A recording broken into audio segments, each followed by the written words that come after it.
I have always been fascinated by the large glass panels that separated airplanes from passenger terminals at airports. I couldn't imagine how they made such large pieces of glass or how they transported and installed them. Nothing moved outside today, nothing but snowflakes. They descended like little parachutes, swaying from side to side, large, heavy, wet flakes of white cold. They started falling about 2 hours ago. It was shortly before I was due to leave on a 3-day business trip. The last intercom message indicated that the delay would continue for at least another 2 hours. Snowplows were able to clear it, but it was too heavy for planes to take off. Castleberry Airport was not that big, but it was conveniently located for use as a hub for a variety of airlines. I called home several times to tell my wife Marcia that the flight was delayed, but no one answered. I decided that she had gone out to clear the path. She thought that it was better to clear light snow 3 or 4 times than to clear a thick layer once. I was usually the one doing the shoveling, so I was kind of glad she'd be able to enjoy it while I was gone. Marcia and I were happily married for 22 years. We had 2 sons in college, so when I had to travel, she was left alone.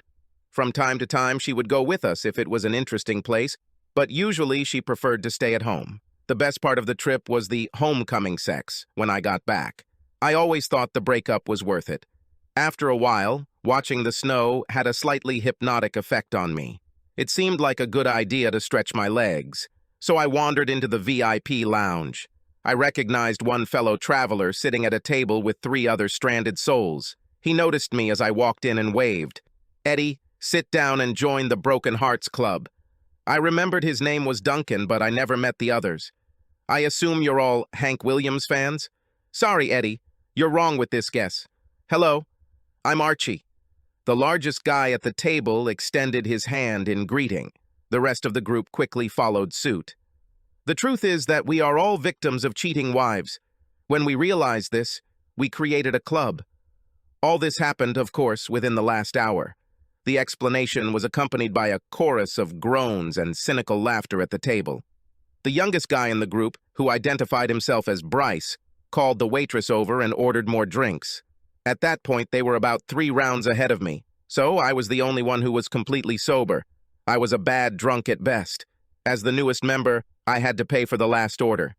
"Sorry, guys. I'd love to sit and chat about your marital woes, but I can't join your club because I'm happily married." Cedric, the oldest member of the group, thought it was funny. After a sarcastic but friendly laugh, he looked around the table. I think our new member denies it.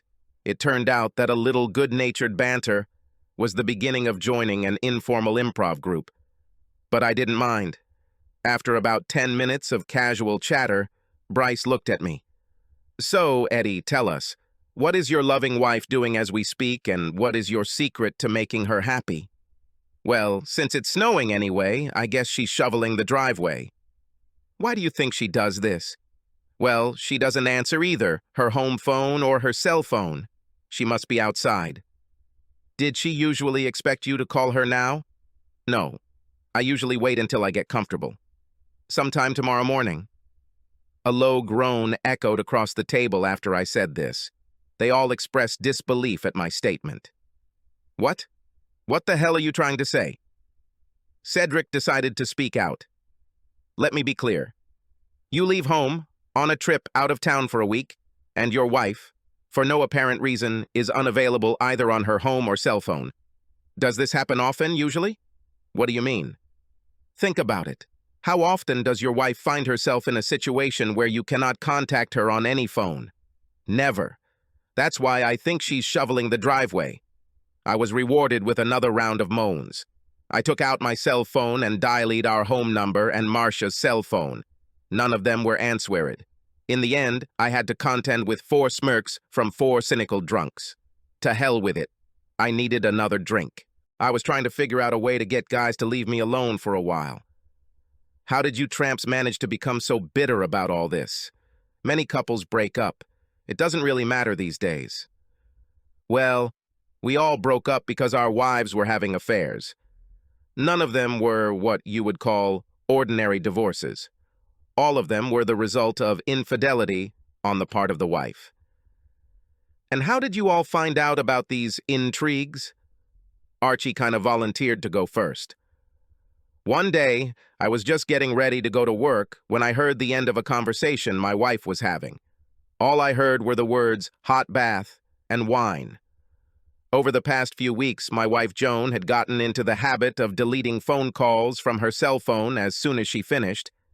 I noticed she was doing this, but I didn't think anything about it until that moment. For some reason, everything seemed wrong. Given her recent behavior and excerpts from the phone call, I became curious. I waited until she left the room and then took her phone. She had 8 speed dial numbers.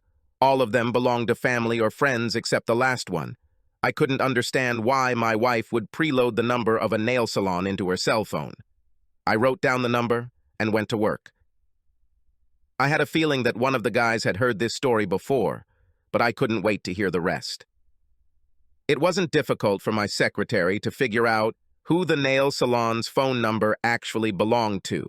Todd Mitchell, a local real estate agent and family friend. I made a few phone calls and found that only 2 hotels in town had hot tubs, and only 1 room was booked for the day. I called my wife and asked if she wanted to meet for lunch. She said she couldn't because she needed to meet her friend Janet. Since that was bullshit, I assumed she was going to meet Todd on her lunch break. I put his number in my cell phone and went to the Rainbow Motel. Duncan ordered another drink, but I switched to Coca-Cola. Archie continued the story of his wife's adventures. Todd arrived at the hotel before me and parked his Mercedes in front of room 117. I parked a few spaces away from him. I only had to wait a few minutes until Joan's Civic pulled into the back parking lot. I got out of the car and leaned my elbows on the fender. The expression on her face was unforgettable when she recognized me. She knew I saw her, and she had no choice but to park and get out. She desperately tried to convince me that Janet had met her there, and they were just going to drive the same car to the restaurant. I didn't say anything. I just smiled. She fell silent, and I took out my cell phone and dialed a new, preloaded number. When Todd answered, I said, "Joan will be a little late today, and they'll tow your car." My wife stood there, mouth agape, as Todd yanked open the motel room door to see what was happening to his Mercedes. By that time, I was already standing at the door. When he ran out, he tripped over my outstretched leg and fell straight down on his face. A quick blow finished the job. I calmly got into my car and drove to the lawyer's office. 6 months later, I was a free man, and so was Todd. I take it you had no idea anything was going on until you overheard part of the conversation? That's right, Eddie. Later, I found out that they had been together for almost a year. I trusted my wife and had no reason to doubt her fidelity. There is no one more trusting than a loving husband. Duncan stretched out in his chair, trying unsuccessfully to turn it into a deep chair. Maybe you should call your wife again, Eddie. She may have already finished raking. When neither the home phone nor her cell phone answered, I was rewarded with a string of groans and eye rolls. Bryce leaned over the table. "Eddie, do you have a neighbor you could call just to see if everything is okay?" After looking through the small telephone book that was in my coat pocket, I called the old man who lived across the street. He was retired and enjoyed being the eyes and ears of his neighbors. Cedric ordered another drink. He also switched to Coca-Cola. So what the hell did he say? I didn't notice who asked the question. Marsha left the house about 2 hours ago, just when it started snowing. He hasn't seen her since then. The driveway and sidewalk were not cleared. As expected, a loud, prolonged groan was heard around the table. It was as if they were all saying at the same time, "I told you so." It was Bryce's turn to entertain the group. "Well, at least I saw it coming. I don't know how long it lasted when I started noticing little things. Sadie and I had 3 children in high school, and I was on the road far more often than I should have been. The only good thing was that she kept the affair a secret from the children and never brought a guy into the house. At least I don't think she ever did. I ended up faking a trip out of town to check things out. Everything was quite simple. He picked her. I drove home from the motel and grabbed a cooler full of soda, a crossword puzzle, a baseball bat, and a lawn chair. I was in no hurry to return to the motel. Duncan ordered a large plate of nachos from the bar. Bryce continued his story.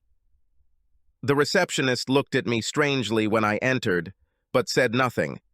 I sat down right next to the elevator door on the third floor and waited. I took a good leak before leaving the house so that I wouldn't have to leave my post. My reward arrived in about 2 hours. Sadie walked out of the room with her friend and immediately saw me sitting there. I recognized the guy as a neighbor from the next street. He was married and had 2 children. She ducked back into the room, and I could tell she was pulling him with her by the way he moved. It wasn't like that, was it? No, but nothing interesting actually happened. Over the next 15 minutes, he peeked around the door several times. He decided to confront me, but when he left the room, I stood up with a baseball bat in my hand, and he quickly returned. Finally, the motel manager took the elevator. We argued for several minutes. He asked me to leave, but I refused. He finally threatened to call the police, and I told him it was a good idea. 20 minutes later, the police arrived. I told them that I feared for her life and that the rapist was holding her against her will. It was a ridiculous story, but it brought the cops into the room to talk to Sadie and her boyfriend. 10 minutes later, the police left the room. Their behavior softened a little. In a quiet voice, the officer told me that my wife was afraid to leave the room because of what she had done. She asked them if they could take her to her sister's house, but she wanted me to leave before she came out. I left and went straight to my lawyer's office. She got children and a house, and I got freedom. Sadie's boyfriend also turned out to be a bachelor, but not of his own free will. Another round of drinks appeared. We have not had any news about the flight delay. Eddie, do you have any close family friends or acquaintances that Marcia could comfort in while you're out of town? Duncan tried to be tactful, but the question still hurt a little. Most of our friends are married.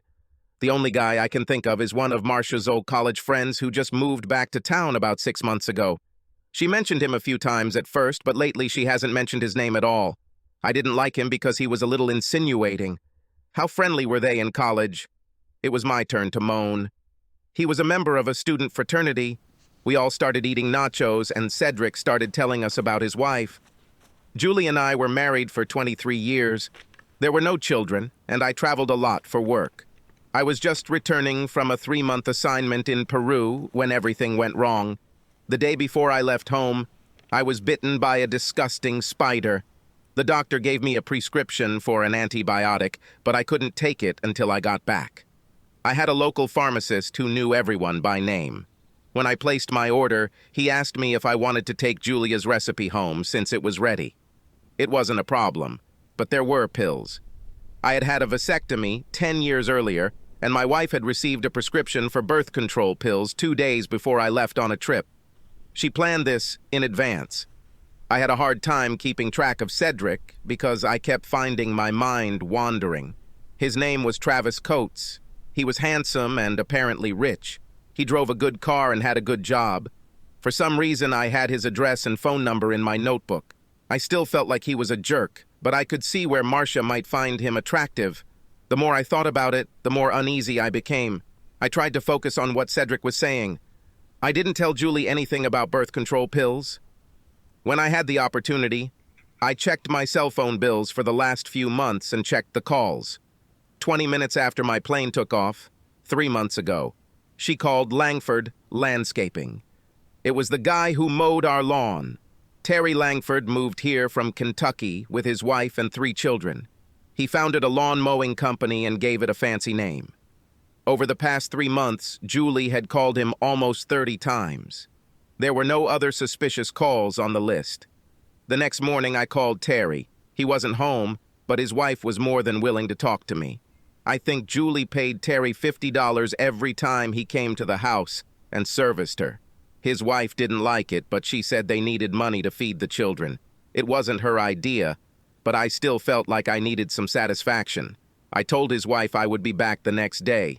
By the time I got there the next morning, they were gone. I don't know if I was disappointed because I didn't get a chance to talk to him or glad he left. 2 days later, I served my wife with divorce papers. We decided, how far do you live from here and what do you drive? Cedric was a little interested. I have a 4-wheel drive Explorer and I live less than an hour away, even in this weather. 5 minutes later, we were ready to leave. Even Archie didn't mind. Bryce left his cell phone number with the ticket agent so we could be contacted. I parked the Ford in the Marriott terminal lot. Duncan entered Travis's address into the GPS and we were on our way. It could very well have been a waste of time, but it was a fun activity. Duncan, you still have a story to tell, and we are definitely a captivated audience. Why don't you start? All this happened about 3 years ago. My wife Kelly and I belonged to a civic club. On weekends, we would get together to dance, drink, and dine out. The guys used to play poker in the basement while the women did what they usually do. This particular evening started off badly when I noticed Clayton Mankey show up.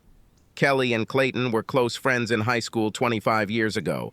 In fact, they had been a steady couple for at least 2 years.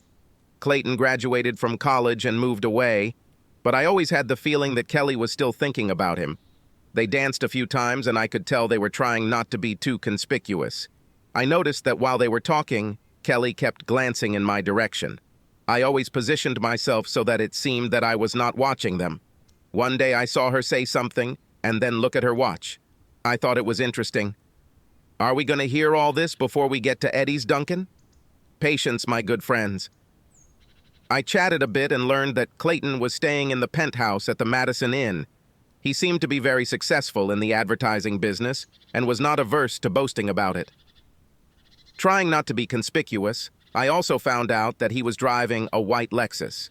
The time was approaching 9 o'clock when the poker game usually began. Kelly could always count on me to play until at least midnight. I casually mentioned to my wife that I would be heading downstairs soon and hoped she wouldn't mind. Of course, she didn't mind. A few minutes later, I noticed her looking across the room at Clayton. She raised her hand and showed 5 fingers, then 4. He smiled and nodded. It wasn't hard to walk out the back door, grab your car, and drive to Madison. I parked in an inconspicuous place and went inside. The parking lot was easy to observe, and 10 minutes later, a white Lexus pulled up. While Clayton walked my wife into the lobby, I took the elevator to the 3rd floor. I waited patiently until he began to walk back down to the lobby. The look on my wife's face when the door opened was priceless. I looked at Clayton and said, "I'll go home early.